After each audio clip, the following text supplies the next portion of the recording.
In a game where you're out in the wild frontier a bunch like Red Dead Redemption 2, sometimes you won't always have a store around that you can use. But with plenty of animals and plants and other items that you can make use to make things, you'll never be without things like Molotov cocktails, arrows and bait, or clothing, either if you can find a trapper around. But how exactly does the crafting system in Red Dead Redemption 2 work? Like crafting in any other sort of open-world game, it's a deceptively simple mechanic. By gathering various plants, animal hides, and materials across the game's map, you have the ability to make a whole mess of different things, ranging from clothing to throwable weapons to ammunition. Each of these items has a number of different uses, and there are a lot of them that they can use. Each different category of crafting has different needs too. For instance, if you want to create clothes with the help of the trapper, you need a variety of different animal skins, and they all need to be in perfect condition before you try and hand them in. In order to get perfect pelts, players have to get a good look at an animal, where Morgan will point it out as a perfect pelt.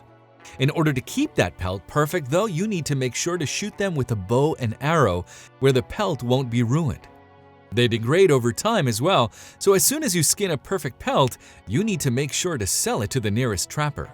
With good pelts, you can upgrade Arthur's equipment and make unique outfits that you can't get from any general store. And that's only with animal hides, bird feathers, and more. By gathering plants, animal fat, ammunition, tobacco, and more, you can also make things like fire bottles, fire arrows, bait for animals, health cures, and snake oils, along with split cartridges to be used for ammo that can not only increase damage, but also lower your deadeye drain for bullets or create fire or poison arrows for your bow. All of this stuff can be crafted simply by camping out in the wilderness or heading back to the Vanderlinde camp and sitting down by a fire there. But clothes and equipment aren't the only thing that you can make in crafting. Being a cowboy game where you have to take care of yourself in the wild, you also have a number of cooking recipes that you can make with the same sort of stuff. By discovering all of the different kinds of fish and wildlife that you can find in the wild, you can get more and more different recipes. This includes things like plump birds, mutton, herptile, flaky fish, crab, pork, prime beef, venison, fish, and more. All of this cooking can help restore your core stats like your health and deadeye.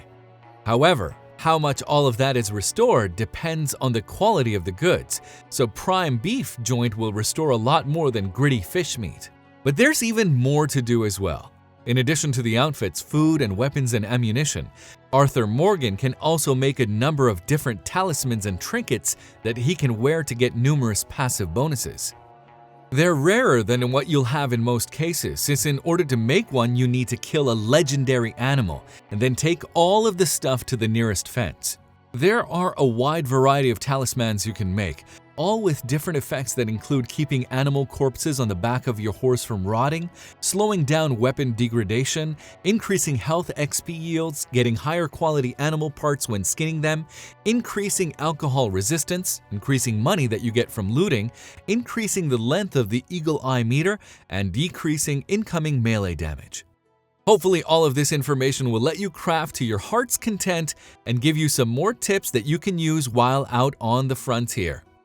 I'm Wes Malik, and for more Red Dead Redemption 2 information, you can look up our other Red Dead Redemption 2 videos on YouTube.